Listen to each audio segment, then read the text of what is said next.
Mesdames et messieurs, bonjour. On est encore là pour les comptes de votre émission que vous aimez énormément, Piste d'opinion, avec moi, Josué Mpunga Balobi, les journalistes mal compris. Bienvenue encore une fois de plus dans ce nouveau numéro de votre émission que vous aimez énormément, Piste d'opinion. Kanel Sarabino, Piste d'opinion Sarawana, Sarabino, actualité sur tous les plans, que ce soit sur le plan politique, que sur le plan économique, socio-culturel. C'est pourquoi je vous demande de vous abonner massivement sur cette chaîne, Suarez Family TV, Balobi, unique chaîne qui est toujours là pour vous informer à temps réel. Abonnez-vous, partagez nos émissions, cliquez aussi sur la touche de notification, la cloche de notification pour que vous ne puissiez pas manquer nos éléments. Aujourd'hui, nous sommes avec le président Cisco, président parlementaire, il y a Kapela Wana.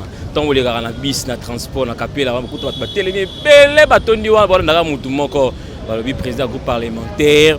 Il y a IDPS, président Cisco, to betane masolo le kande boyebi actualité politique net na mola net na film, mais nous ne saurons pas parler de tout hein, pour quelques sujets d'actualité pour to bekaro betana bino ndekara boyebi lobby ou eleki lundi 22 sitting munene salamaki il y a la monka bonga binyo munene parce que ngaza au milieu du village na kabola rati sitting salamaki wana pour na mettre fin to pour na ko boya denika dima pour nous boya ram pour nous boya dictature il y a Félix Antoine Tshisekedi Tshilombo.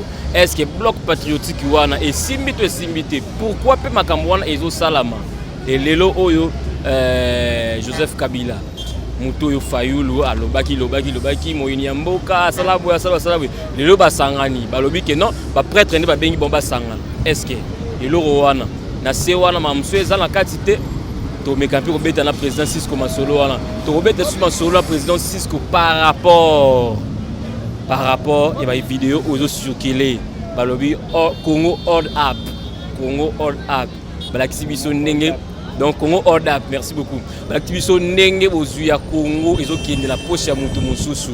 Est-ce que marambo ya solo eza pona ko salir réputation ya Joseph Kabila te babi GB Fibank ya Kabila plus de 138 millions au DG Zakuna. Foner ya Kabila. Ngazaka au milieu du village. Nous aura préoccupation parce que ils a piste d'opinion. Tozana na pesi mote mingi balobi na archimboata balobi les patrons silencieux. Ba motenyo ya trop et sans oublier mon vieux je t'aime Tizo Mukapindu. Moninga ya archi pesa ba mote ya trop. Na pesi ba mote trop na les gouverneurs babi le gouverneur valable ya Congo na biso mobimba le meilleur gouverneur Chantini Ngobila ngane muna lobi parce que ngamona ndonzima te mina nzonzima partout misala ezo salama ba prince ezo bonga donc dans 2 mois awa tout mon a place nyonso ba prince nyonso asphalté donc mambo qui déjà bien ba lumière publique donc Kinshasa ezo zonga vraiment hein babi Kinshasa la belle ezo zonga nezaki elongo na Chantini Ngobila le meilleur gouverneur. Alors sans plus tarder, je vais devoir saluer mon invité, président Cisco. Ah, Moti. Moti ndekona ngai, Moti makasi vraiment Moti mingi. Moi mboka, pesa biso basango ya groupe parlement de Bunayo, mais bigi na moi Kaler, mamuzo kende niko. En tout cas, merci beaucoup pour na motuna wana. À niveau ya parlement de Bunanga na base Kapela zone rouge yolo Mombele. Parlement de Bu oyo ebengana Kabila na pouvoir.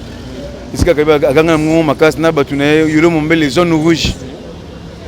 Mais les Kamagoka on a marche il y a les 13 où il y a bloc patriotique.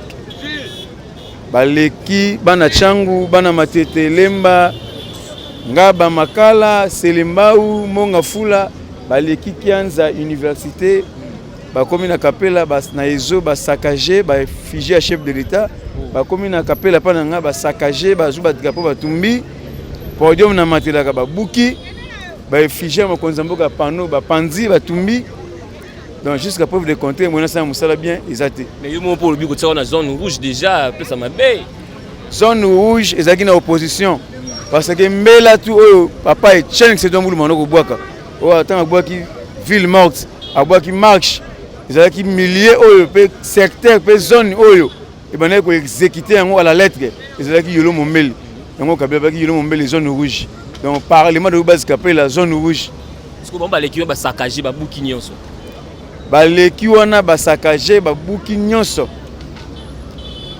tandis que biso chaque base à un niveau ya parlement ya limité on a base courant que ba ko limité ba pendre na permanence au contre bango mais ba ko le kuna chose grave ba pesa ki ordre à niveau ya armée à niveau de la police ba travailler na ba coup de gaz na ba arme à fêter ba travailler na bangondo automatiquement au rang de policiers civils moi ça me sala bien ils a dit et on ba ba vie ça maki ba panzi ba saccager et on doit senga toujours comment te que on a quelque part pe e makambo bino pe sala ça to en opposition zongeli bino na bisio jour en marche à les 13 ezaki jour oyo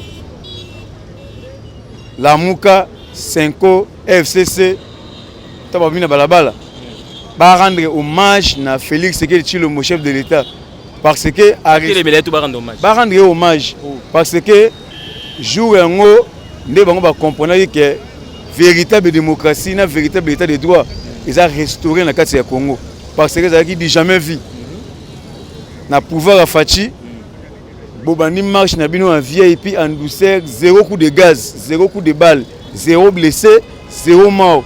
Malgré ba vie ba sali nzela ko saccager ba effigie mo ba luka ka ba tsa bangoka ba baby ça pour le baké non ba panzer marche na biso bona bo biso i de pes tant on est au marché ce qui te sali légitime défense parce que munguna abandi ko provoquer biso mais bango batamboli calmement babandi ko luka provocation bandi ko saccager ba chef de l'état pour être biso to bimana balabala tout ça l'affrontement na bango ibimo ko la guerre civile pour to kende na auto bengi souci na bango mais grâce à la maturité politique oyo kondo et Chen Tshisekedi ngulu matikela biso to beti bango kara ba saccager zéro coup de gaz zéro coup de banane na ko loba awa ba tamboli calmement et on a besoin qui joue il fallait qu'il bango te to bango te ezaki jour oyo monsieur Chadar monsieur Fayulu monsieur Ambongo monsieur Kabila monsieur Dunia va rendre hommage à Félix Tshisekedi Tshilombo pour être à restaurer véritable démocratie dans l'état de droit.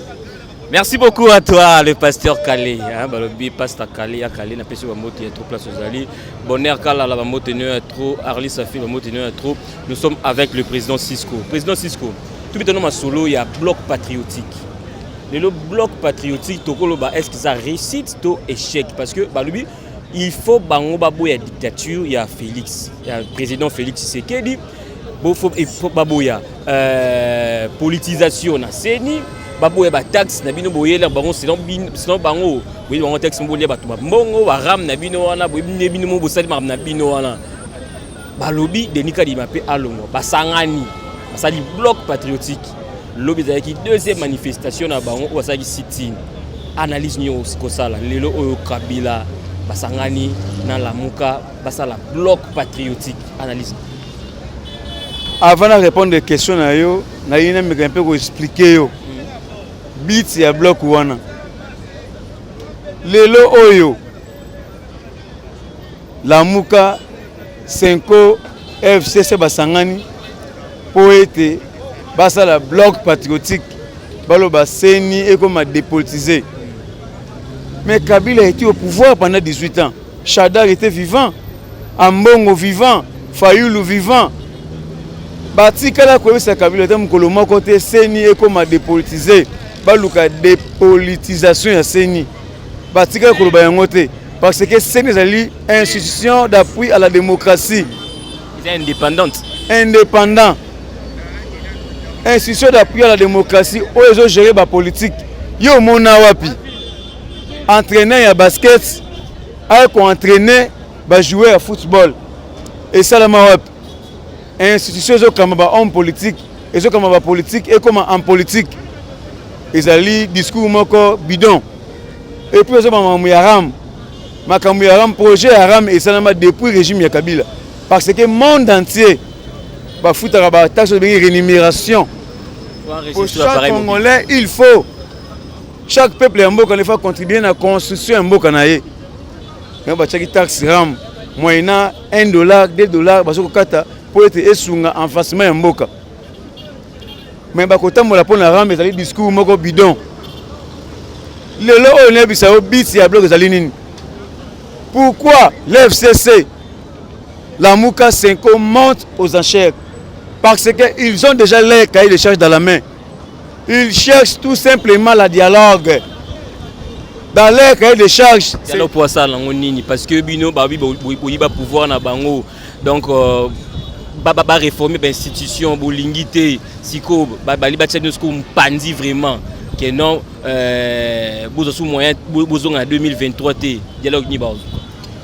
Makambo ya koyiba pouvoir bango ba comprendre que Félix Tshisekedi est président élu du peuple parce que en Mbongo à cause ça fail azana ba preuve tangible.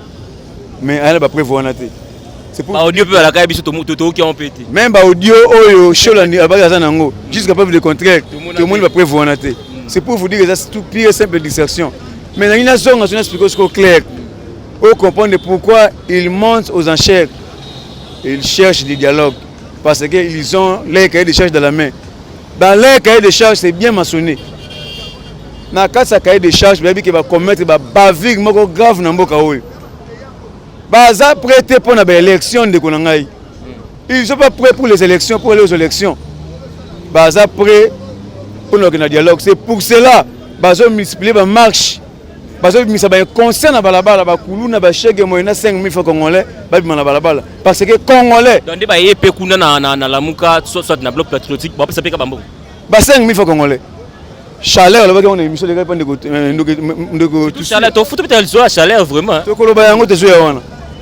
Mais bisio baza na cahier de charge na bango na kati cahier de charge nini baza prêté pour na maponomi baza prêt Félix Tshisekedi akeni même 100 ans na pouvoir mais ba ki na dialogue na Félix Tshisekedi Tshilombo na dialogue wa so ba kei pour ça na ngwezani souci na ngwezani na kati ba cahier de charge ba komi yango très bien ba bi ke ba commettre ba bavure na mboka oyo na kati ba cahier de charge ba mentionner très bien chef de l'état tous a prêté pour la maponomi mais tel dossier judiciaire na iba na boma na pia je dossier wana et tu fais yango que na yo même 100 ans na pouvoir même organiser l'élection organiser mais vendre na yo parce que les soucis yango moni ba monter aux enchères bazo multiplier ba marche pour la codifier opinion nationale internationale tandis que soucis na bango zali maponomité. D'ailleurs, ils ne sont pas prêts pour les élections. Ils sont prêts pour un dialogue avec les cahiers de charges. Mon consambo, tu as un dossier Kameri. Il est en prison. Tu as un dossier Matata Pogno. Boma Yango. Tu as un dossier Bochab, il y a Mbongo à Piyan, il y a Snell. 30 millions de dollars. Boma Yango. Tu as un dossier Shadag. Lioya, des espoirs des Nations Unies. Massacre à Monasap. Boma Yango. Tu as un dossier Kabila. Mbongo à Piyan à Congo. Congo hold up. Et tu fais Yango.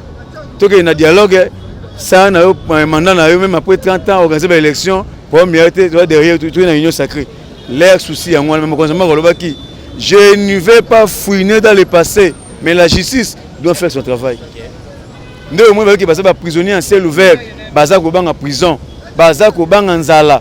Il y a un moment où on va multiplier la marche à l'Okuta pour la condition opinion nationale internationale. Faisons un peu l'analyse par rapport à Eloko Samakilobi City. Bien que Mbutu Mbutu Pesamaki, tout le monde peut imaginer, c'est comme si la police aux Hollandais qui na City est-ce que c'est qui réussit vraiment? Est-ce que la démarche pour ça là pour aboutir à quelque chose? Mais n'a pas échec total. Est-ce que le peuple a la capacité de mobiliser même 500 personnes à la peuple va Bouma, peuple va Tumbao, peuple va voir la fausse commune, peuple va voir la Bébali, peuple au Kabila Bomi Tongo pourquoi? Mais peuple ni va robima na balabala pour être à mot d'ordre. Il y a FCC tout le PPRD. Et c'est là qui échec total. Et on a vu ça. Bazo multiplier la marche pour le dialogue. On a qui mange on a vu bango. Tout ça beaucoup de gaz. Mais tu peux bête beaucoup de gaz pour te faire ça bien succès. Beau panzana en désordre. Ne monaki échec total. Échec total. Bango bazo basser comme dépolitiser. Et ça discours moi ça bidon. Et puis tu as vu dépolitisation on est CENI. Mais normalement, quand il y a un bureau définitif à CENI, il faut que parti politique qui ont la plateforme se représenter. C'est la politique, non? Mais dans le lobby, il y a un mboka et tambola kana mibeko likunzi. Autre bien dans le poteau constitution. Il y a même un règlement d'ordre de l'Assemblée nationale. Place ni texte économique, CENI, il faut la dépolitiser. Il y a même une loi électorale. Na place ni malobi CENI et la dépolitiser. Même une constitution place nini balobi seni ezala dépolitisé. C'est pour vous dire que mboka etambolaka na makanisi ya Kabila te, ya Fayulu te, ya Shadari te, ya PPRD te, ya FCC te, ya UDPS te, mboka etambolaka na ba texte. Oto bengi mibeko likunzi. Mboka ekoki kotambola na mitu ya batu te parce que seni ekozala dépolitisé te. Seni yo mona neto entraîneur ya football, baki le ko entraîneur ya basket. Moi mboka ton barbi que ezala politisé te, bazolinga ezala muto kamba seni aza au milieu du village. Azala na parti prité, aza mutu ya Félix te, aza mutu kingante, mais balobi Denis Kadima ba photo ya kala déjà atambola na Félix. Donc aza mutu na vraiment. Na bisio bazo ba photo atambola na Félix, mais atam ko le mot ba brandi yango na tout le monde on betandulike, atana ba réseaux sociaux. Moi na mboka Denis Kadima zali candidat ya église kimbangiste. Constitution lobby, nous sommes dans un pays laïque. Nous sommes dans un pays laïque. Tous les confessions religieuses sont égaux. Na plateforme na bango, il y a des confessions religieuses. Na charte na bango, l'article 17 alinéa 1. Et le biboé, on va désigner le président de la CENI par consensus. Autre bien na lingala boyo kani. Na article 17 kaka alinéa 2. Et le bi, ceux qui na consensus na boyo kani simbité, maintenant on va aller aux élections. Autre bien lingala maponomi. Mais baké maponomi si confession religieuse et poni Denis Kadima candidat à Kimbangiste. Mais comme a commis proche collaborateur ya chef de l'État na deux confessions de bengi protestant na catholique. Ba prendre ba preuve égalité. Mission ya mbongo ayele besoin de konaye mona kasnaye auto bengi na kombo ya Cyril Bokoto. On a dit très bien. Alors, tu as président à Seni, il y a une alternance. Tandis que la Constitution le bien très bien. Le chef de l'État a un mandat renouvelable une seule fois. Et puis le mandat du chef de l'État, le chef de l'État reste en fonction jusqu'à l'installation définitive des présidents élus. Mais ma belle, salut. Il y a le mandat chef de l'État en 2023, donc une alternance. Ils ont dit coup d'État politique. Donc c'est-à-dire que moi, un président à Seni Oyo, attend ma konzambo kalongi ma ponomi, attend kaka pion à bango, au babongo serina à travers l'Union européenne, à travers Ambongo, autre bengi ba beki à léo colonial, bato ba coloniser biso parce que biso na passe, ba imposer biso mo na mboka, ba imposer biso ndeko to bengi étranger de bengi zambien ou de bengi na kombo ya Soriano Daniola alliance Moïse Katumbi plan ya Union européenne plan ya ba juif plan ya catholique plan ya Kabila moyena billet vert lokola ba confession religieuse ba poni Denis Kadima et pas été ndeko mbongo ndeko Shole ndeko Tembi ba moni ke plan batindaki bango ba mbongo baliaki pa ya Kabila et pas ya Katumbi et pas ya ba Union européenne ba moni ke plan na bango etombe kadik. Ils ont un impact, ils ont multiplié le discours, ils ont multiplié la marche pour pousser mon conseil en boca, tout qui est dialogue. Mais il y a un dialogue avant de moi sinaye, na bananaye, na belle famille ba dialoguer. Tout ça non maloba ya moi mboka Trésor King o azali pe mopanisa ngolo ngai alobi yeso ki ba tcheka ba marche moko pacifique au marché ti. Ba marche ta rokem na wesanga za marché ti. Il faut ba marche oyo to bito ki na paye di plus to buka. To ki na lo mba ma ça fait betama. Pour bonde muto rolongwa. Na boyeka pacifiquement a rolongwa te. Na biso ndeko na ngai pouvoir fachi. Okoza tous les marches ya sorti tout. Mais okoza pouvoir pour écouter na peuple congolais. O to bundi 3 décennies batu ba kufi belé. Nzamba zaki zo baté. Tous les partis politiques baliama kelimba mais il dépêche tous les qui va pas souka tous les mutu ya souka donc attends ozaki président de la République ozaki co-gestionnaire ya mboka oyo ozaki ministre ya Kabila parti na yo ozaki DG ya Kabila nani akofunga na mbanga na mboka oyo a contribuer à détruire mboka ensemble na Kabila azati à part il dépêche tous les partis politiques va contribuer à détruire mboka na Kabila il dépêche olo ba wana est-ce que on reconnaître que ba déboucher pe belé. Mais la vie sur le temps, on n'a pas débouché par le monde, on a eu des pestes. On a eu des pestes. On a eu des pestes. On a eu des pestes. La vie sur il des pestes, c'est une constance politique. lelo UDPS au pouvoir au ça la marche ya ko panza ko buka mais na état de droit ça libertinage té la police na armée ba ça musana na bango ba ko mettre hors d'état de nuit. Voilà, merci beaucoup. Avant que tu aies un deuxième sujet, na biso ya Congo ODAP, tout ça non moi et je m'occupe na makambo yo Chaleur à Lobaki. Donc tu as vu que Chaleur a bondi pour na Joseph Kabila. Tu as vu que les nous avons IDPS ou na bolenda bina que muto alikate yi pesa ngo bongo kuna. Mais lelo o azo Lobaki non na PPRD bato malamba zate. Bati ko mbouye Fayulu, bati ko mbouye Félix. Maluba wana lelo. Est-ce que Chaleur azana posa aya na ngambu na bino? Soki pa yé lelo boko yamba ye to ndengeni. Makamundi ko Chaleur à lobby nalanda qui est vraiment avec attention. Quand même à l'objet ils ont révélation moko ya solo. Avant na pena bango. Avant na bango. Abina sala ba mission grave na batu wana. Lelo oyo. Est-ce que mutu lokola obeminako président de l'Assemblée nationale ata morgue ya congélateur atongate na idio fana mboka na ye. Mutu lokola Shadar ata véranda ya pamba na mboka na ye atongate.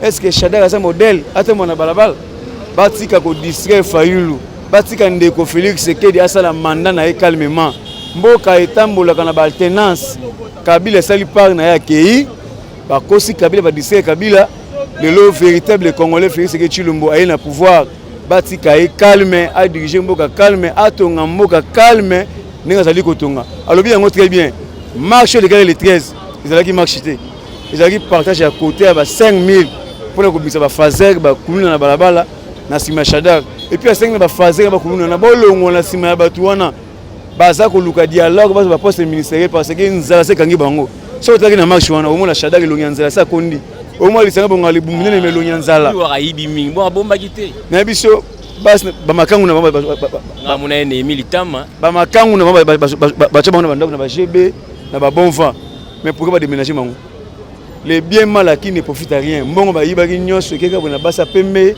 ya ba makangu ndio ba tikali pia ka Shadar akomika na misu umaka misu minene mais santé médiocre ozoma lisanga bonga mutu munene libumuka munene mais santé médiocre bazoluka ba misiba marche baluka misala abenge pengembo ali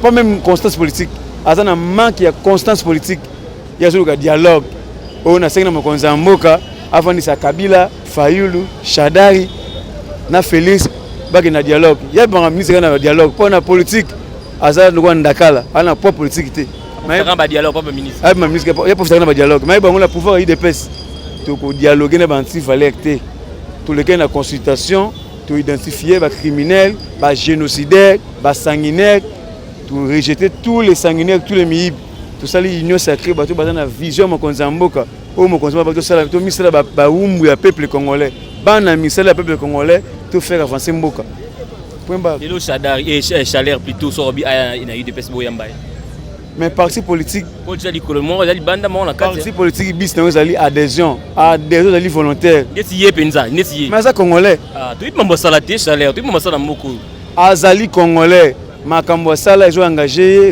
na justice soko asadere na UDPS to boya ite aza congolais to koyamba ye soko aza na vision ya le peuple d'abord to koyamba ye asa mona mboka donc UDPS ko mama so anoa donc ata bangu biti ya parti politique ezali adhésion massive adhésion et ça la adhésion volontaire soko ko sadere na parti politique biti ezali adhésion to boya ite mais so aye na respect à vision to bengi le peuple d'abord pourquoi to boya ye asa makina so ba congolais to koyamba ye mari ba bavir sala ya régime passé to koyamba ye mais à côté na vision le peuple d'abord. Voilà, merci beaucoup. Prenons le tout dernier sujet par rapport à la vidéo Oyo Itamboli Congo Hold Up. Voilà, comment BGFI Bank est recevant un bon pour la Kabila. Je n'affirme pas, je n'affirme pas, mais je vais prendre ton analyse par rapport à ça. Est-ce que Makambo a solo? Banque centrale et Viraka Mongo na compte Joseph Kabila Una. Donc Foner attribué sur Toyebi on est tongaka. Donc eza ngo yayi. Et maintenant pourquoi pas le coup là va détecter Bongo IGF a bandija musala justice. Izola ndeto ebetika kara. Merci mon mboka en tout cas dossier au côté on ndeko nanga dossier moko ya motuya. Na kosenga na ba téléspectateurs devant l'ordinateur portable Nabino, devant l'écran Nabino, devant l'appareil portable Nabino, bolandanga na bokebi nyonso. Parce que Awande c'est comme Kamuzali. Dossier Congo Hold Up. Dossier wana soki bimaki awana IGF. Mais imbo kabeli balobi acharnement. Baso ko écarter candidat président de la République. Mais grâce à Dieu, et ko bima na ba médias international na ba ONG international ba enquête ba mené pendant ba année ebele. Ne ba bise biso de bengi Congo Hold Up. Tala esika Kabila bomaki mboka. Mutu ofayu la kesa la bloc. Tala esika Kabila bomaki mboka. Congo Hold Up, nous avons des banques, il y a DGFI Bank. Ils ont une banque qui a M. Kabila. Et pas hier, tu as joué un frère adoptif na Congo, il y a Seleman Francis. DG, il y a DGFI Bank. Étranger, un Rwandais. Il a facilité la transaction bancaire. Na niveau ya Zimbabwe, na niveau ya Tanzanie, na niveau ya Île d'Amérique, na niveau ya Afrique du Sud, pour na kozambongo ya Congo, ko virer na ba compte ya Kabila. Lelo à travers Congo Hold Up, tu peux découvrir DGFI Bank. Kabila ke musika na ko piller et belé ba millions de dollars oyo oni atindaka pour na ba soldats congolais basa affecté na MONUSCO na Centrafrique. Tala mutakei musika na ko piller ko détourner mbongo ya ONI. À combien plus forte raison à piller mbongo ba fonctionnaire. Tala niveau ya détournement mbongo ONI atindi mais Kabila piller yango à travers DGFI Bank. Akei ko piller mbongo ya Jekamine. Mbongo ya ba minerais ya ba contrat minier illégal oya sali na ba chinois na ba asiatique. Mbongo on est au lieu côté na trésor public, au lieu côté na banque centrale du Congo, mais Kabila joka mbongo wana atini yango via DGFI Bank après bazu yango eke na ndako ya Kabila. Kabila ke musika kopier mbongo ya seni o ba candidat président de la République ba postilaka, ba candidat député provinciaux nationaux ba postilaka. Ba conscient wana Kabila joka yango nyonso. Et qu'il y a DGFI Bank qui peut M. Seleman batini yango na ndako ya Kabila. Tala lelo oyo ba médias internationaux na ba ONG internationaux ba mené ba enquête ba kimisa ba révélation grave na ba mbongo on sali 248 millions de dollars.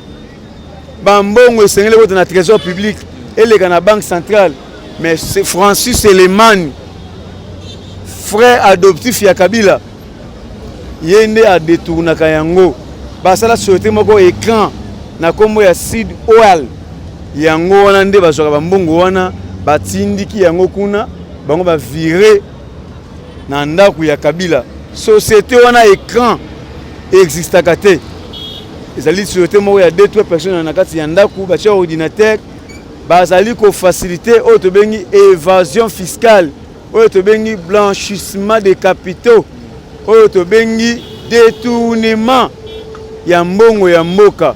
Kabila pendant 18 ans a détourné ba milliards oyo ezali première révélation ndenge ba lobby mais ba révélation ezali ebele et si tu peux comprendre pendant 18 ans Kabila a sali musala kaka ya ko piller peuple congolais na mbongo ya Foner société bazali na habilité pour na kotonga banzela. Le lorsque au monde banzela et koufaki pendant 18 ans banque centrale na trésor pour bimisaki bambongo ebele pour être Kabila tonga banzela na régime na ye mais Kabila zui bambongo wana atindiki yango na DGFI Bank et pas yete ndeko wana Seleman ndeko ya Kabila étranger zaleki DG pour na kopier mboka ya Congo yango moni fachi akuti mboka na libulu. Kabila a fait plonger le pays dans la misère les plus sombres de la planète, dans les noirs. Kabila bomaki mboka, Kabila kuni mboka, Kabila piller mboka, Kabila détourné mboka. Lelo oyo ba révélation ebimi boye ba isika été un étranger mais c'est Kabila akomisaki mboka ba contrat minier oyo Kabila asignaki na ba asiatique pour na intérêt ya ba étranger tala esika Kabila bakomisi mboka lelo oyo grâce à Félix Tshisekedi Tshilombo aye à travers IGF à travers ba ONG internationaux ba médias internationaux ba mener ba enquête ba yeko kanga Kabila Moïbi lelo oyo PPRD likambo ko kamwe salinga passe la fois passée na monaki Shadari na balabala na monaki Dunia na balabala na monaki oyo tobengi Obemina kuna balabala Nehemi na balabala Chibala na balabala bato bomi mboka baotambola calmement bazopanza baefriche de l'état calmement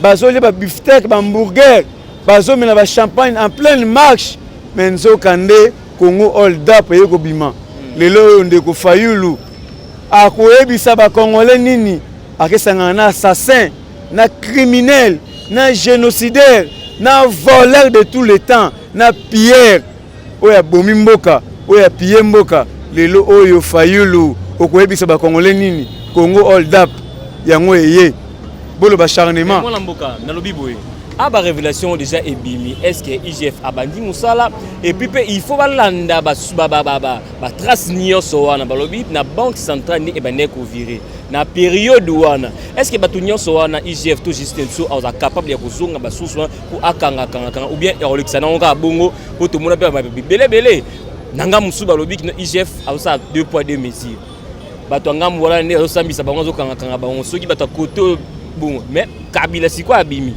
est-ce que bakolandela makambo wana très bien j'espère que olandi bana lusha tene balobi il faut ensemble national bakota mbango na lombango bameka ko examiner auto bengi loi portant statut ancien chef de l'état élu akoyi koleka na justice te bako sambisa ete automatiquement faut eloko ndeko il faut tomber caduc parce que na cas ya fragance o ba kuti yo pena bo détourner au piyamboka o to bengi na lopoto na sa constitution Kabila c'est la haute trahison c'est la haute trahison Kabila a trahi la République Kabila a pillé la République automatiquement faut ba loi porter ça chef de l'État et tomber caduc Kabila dans niveau de justice ba yo kai j'espère qu'on a mis porter par le gouvernement Patrick Mouyaya alobi yango très bien il faut justice et landela makambo na lombango olandi makonzambo na conseil ministre de vendredi alobi yango très bien à instruire procureur général de la République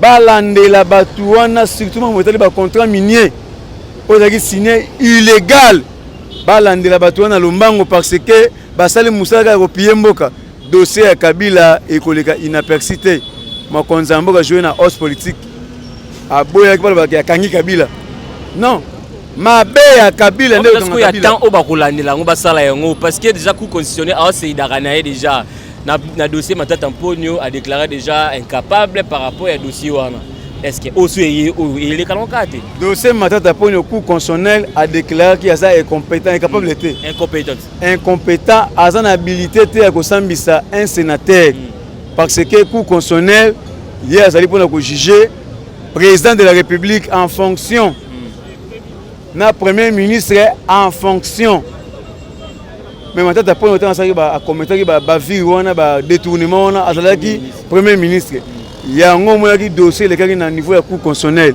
mais cour constitutionnel déclaré très basali est compétent et si kayete azon si Matata Mponyo na juge naturel na ye na cour de cassation et lui ko bataki Matata Mponyo azali laver azali acquitté non bazongisi na juge naturel na ye et si kayete ya kosambisa sénateur en fonction o balongoli o to bengi humilité nde omoni bakosambisa na cour de cassation c'est pour vous dire que to comme une véritable démocratie na véritable état de droit nde omoni to tamona ba texte na respect ba texte mais c'est Kabila dossier wana ekoleka inapercité mwana mboka soko moni mundele ya gangi mundele ya beleli c'est pour vous dire que 2 poids 2 mesures Kabila kosamba na masumu na ye Félix Tshisekedi okanga Kabila te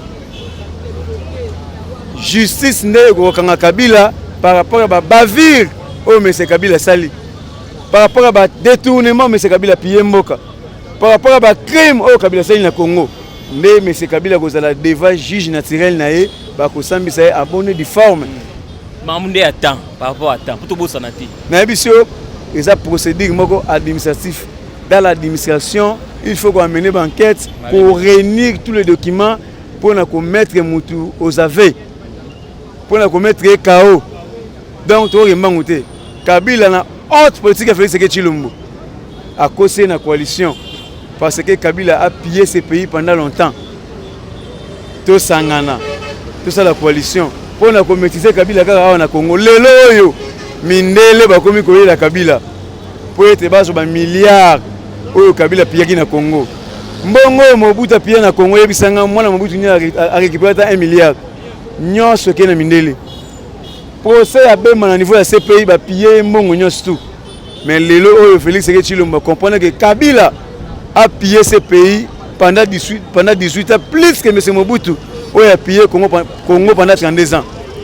Yango lokola Félix a comprendre que mbongo ya Congo et vandi et pas la famille Kabila. Et vandi na régime Kabila yango akendaki na Kabila na hausse politique ba gérer awa na Congo pour être mbongo ya Kabila pillé na Congo et zonga kaka awa na Congo ndio muli mundele akomi koyela Kabila mais yeba yango mbongo wana Kabila kosamba awa na Congo même TPI au bengi tribunal pénal international ba koya kosambisa awa Kabila awa na Congo mbongo wana ekozonga na trésor public parce que ezali mbongo euti na Congo même égal wana oyoki ba révélation oyoki ba révélation égal wana ba pillé na Congo 78 millions de dollars égal ngozaka nani eza ya famille Kabila ya mwasi ya Kabila automatiquement eza ya Kabila ya maman Olive basali yango na mbongo oyo ba pillé na trésor public na révélation ya Congo hold up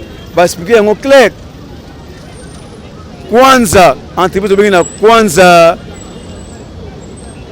entreprise obengi na komo ya Kwanza eza ya Kabila DG Fibank ya Kabila ba Foner ya Kabila ba Sud Oil ya Kabila ba Kini Marché ba Betesco ba Maxafco ba Galaxy ba tout ya Kabila ba Galaxy tout ya M. Kabila. Oh, c'est l'alimentation. Il y a Kabila. Congo Hold Up va expliquer comment M. Kabila a pillé la banque centrale pour la entreprise. Il y a une économie Chani, une entreprise Ezonga. Ezonga ya Congo. Ezonga ya peuple congolais. N'abisio mon cher collègue, n'abisio de journaliste, yeba yango les grave. Ah, tu as comme une phase rouge. Tu as comme une phase rouge. C'est une révélation.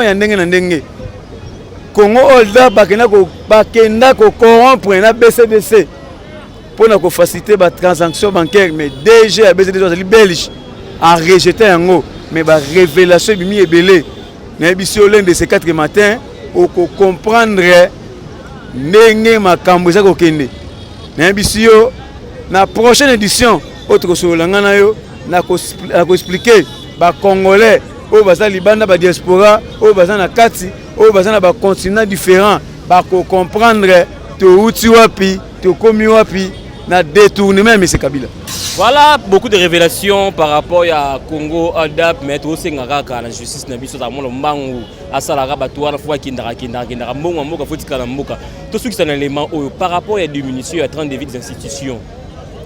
Moi, Mboka Jama Kaboun, premier vice-président de l'Assemblée nationale, a proposé que Bakata, tout va diviser le salaire des députés, à travers les institutions sur les ministres, les Pombon Wana et Sunga, les fonctionnaires, les foutama. Mais les députés, d'accord, on a été, qui analyse de années par là. Mais là, moi, Mboka Jama Kaboun a lobby, c'est la réduction du train de vie institutionnel. Mais ça, axe moi loué. Et c'est qu'il y a des députés, des ministres, des conseillers, chefs de l'État, des le gouvernement, qui féliciter Aksuana. Parce que les soldats sont en train de faire. Parce que les gens sont miettes. Mais les députés, $13 000. Les ministres, $13 000. Si vous parlez parlement, vous allez péter. Vous allez péter. Donc, Baba. Azuka Palissade Kaboé. mais soda aza na fond na kati ya est azobunda l'état de siège azozwa salaire moko ya malonga te mais ntango Jean-Marc alobi basala réduction ya très de vie des institutions mpona kogonfle mwa mokie salaire ya soda ya salaire ya enseignant ya salaire ya fonctionnaire mais c'est un acte à louer mais namoni ndeko Juvenal honorable député Eli à Est aye kotemela ndeko Jean-Marc Kabouni yango okaki papa Mbosso alobaki chers collègues quittez les groupes armés surtout ba député à Est ayebisi bango quitter les groupes armés afundi bango indirectement te afundi bango directement baza na kati ya groupe armé baza na kati ya complot baza kofaciliter baza kofinancer bagroupe rebelle baza kofinancer baza koravitailler baravitaillement kolia bagroupe rebelle deno baza kokanga ye chef coutumier oyo babombaka barebelle na baferme na bango na baconfession na bango. C'est pour vous dire que Jean-Marc Kabundi a un souci à peuple. C'est tout à fait normal parce que à Outi na UDPS, na école il y a des états de droit, na école il y a démocratie, na école il y a séquedisme. Ne Jean-Marc Kabundi a gangi, esprit qui séqué de gangi. Quoi la intérêt personnel de Jean-Marc aux premier vice-président de l'Assemblée nationale, aux élus du peuple, aux émanations du peuple, aux mandataires du peuple, aux moines musala du peuple. Ganga kaka pour l'intérêt du peuple. Et on dit que Jean-Marc Kabouni a gagné réduction, il y a trait de vie des institutions pour l'intérêt du peuple. Est-ce que vous pensez qu'il y a aussi parce que les députés sont 500, les institutions sont cause de so longol bambo na bango nyonso wana par rapport à nombre de fonctionnaires dans le Congo mobimba. Vous pensez que Simba, est-ce qu'il va maintenant 50% ou bien 10% mais bon. Mais ndeko nanga Simba te pourquoi? Baza 500. Mais nani batina ki bango na hémicycle de l'Assemblée nationale et ça biso peuple.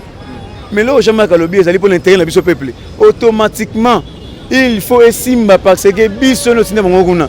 Mais yo ko ba nani ke Simba te parce que peuple yo tina ki kuna susina yango wana. Soki yo Simba te ba buli Jean-Marc Kabundi. Na 2023 ba ko songa pa na biso peuple tina bango kuna. À ce moment là to ko trier. To ko songa bango na chômage. Toko longola bango na Assemblée nationale, toko longola bango na hémicycle de l'Assemblée nationale. Bango nyonso 449 députés ba boiter pas na vision de Jean-Marc Kabouni parce que ça pour l'intérêt du peuple. Les leçons militaires akomi na mwambongo ya malonga. Oso montrer akobunda na niveau ya état de siège Simba. Les lots enseignants so akomi na mbongo malonga ba grève et au salama susté ba ko simuler cours très bien na classe. Parce que accader la jeunesse, c'est garantir le futur. Il faut Simba parce que tout ça n'a pas ça, Congo et lobby, et c'est le Congo fort, prospère. Et le Congo me beaucoup. Voilà votre dernier mot par rapport à l'émission et puis vous donnez votre numéro parce que vous allez déranger. Pour le dernier mot, on a Sengi, le peuple congolais, partout aux amis, en Asie, en Amérique, en Europe, en Afrique, en Océanie. Na kati ya Congo awa ba diaspora to simana comme seul homme to la derrière chef de l'État Félix Tshisekedi Tshilombo véritable Congolais de père et de mère oh là aussi mon climat bimba azana souci à peuple congolais azana souci ya ko bimisa mboka oh Mobutu abomaki pendant 32 ans Kabila le père ali biso ba Rwanda ba mboka pendant 4 ans Kabila Joseph Hippolyte Kanambe akuni mboka pendant 18 ans Félix Tshisekedi a bimisi mboka na libulu atandi yango ezui valeur aosala musala pour l'intérêt ya peuple congolais yango esengi na biso bana mboka to simana comme un seul homme to soutenir ye to barrer route na bayini ya mboka na ba étranger oyo basali bloc patriotique pour na kobundisa peuple congolais pour na kobundisa véritable congolais Félix Tshisekedi Tshilombo to barrer bango route po naza na posa ya soutien na bino to soutenir Félix Tshisekedi Tshilombo, to soutenir ba cadre ya parti UDPS na sengi pe na ba cadre ya UDPS. To soutenir ba communicateur ya UDPS, ba parlementaire debout. Oto sa musala tongo poko ya ofele pendant opposition na CNZT. L'autre comme na pouvoir. To na sposa ba parlementaire debout, ba communicateur UDPS ba seka. To na posa peuple congolais ba seka. Oh, ça n'a pas ça n'angai. Tu vas toucher na service ya peuple congolais, na service ya Fachi Beton, na service ya IDPS. Tongo midi poko tu dispo na WhatsApp na appel normal plus 243 89 68 53 286 plus 243 89 68 53 286. C'est votre humble serviteur, président Cisco Ipanzilou, président parlement de Boubas Kapela, chef du département de mobilisation, section Kalamou, fédération Founa, votre humble serviteur, je dis et je vous remercie. Merci beaucoup, c'était là le président Cisco Balobi, président Cisco très fort, président du parlement de Boubas. Sur université, zone rouge, il a essayé un peu de parler par rapport aux actualités qui concernent la politique de notre pays. Qui va révélation milieu du village. Tout ce qu'il a parlé, ça n'engage que lui. Numéro appelez-nous pour vos dédicaces, appelez-nous pour la promotion de vos activités. Ça donne à vous. Na ONG Songo to kita to filmer benga biso ba numéro wana c'est le plus 243 89 83 23 156. Cette émission est ouverte pour tout le monde. Vous qui avez besoin de passer dans cette émission, appelez tout simplement à travers ce numéro Toroyambabino, Torobeta Masolo, Yakitoko. Je remercie celui qui était derrière la caméra, Balobi Arnold, Balobi Misapia Talo, Image Akitoko Bosotala, Isaïe Moutosaliango, les jeunes mariés, Bambote très Balobi Archie mon vieux pasta. Après Bambote trop Balobi yo. Silence no air moyebani sa ngai mais d'abord ngate pour na ebike wa jisa kana sa silence wa. Pese la Bambote na tizom kapindu je t'aime. Et puis son excellence, messieurs les gouverneurs de la ville-province de Kinshasa, Jantiningo Bilambaka. Et puis félicitations, Toto Melioka, bonne chance par rapport à ton etikali oyo. Dima Kiote, mais tous mona ki mwenza, ezobonga, tous mona ki kwiti, ezobonga, tous mona elengeza, ezobonga, tous mona kilbo peto partout, lumière, avenue Victoire, ezobonga. Je suis pour Ngazawana pour na yo. Défenseur valable monsieur Pungaza après ça na Cédric Mbumba babi tout chef le belan pas chef Cédric Mbumba David na peso mo théâtre Yvette Bonpetit ba mo théâtre Clarisse Katokonki ba mo théâtre la femme ya boss monsieur Mpunga peso mo théâtre. Je vous donne rendez-vous très prochainement avec d'autres invités mais pour aujourd'hui je vous quitte, restez branchés. Merci.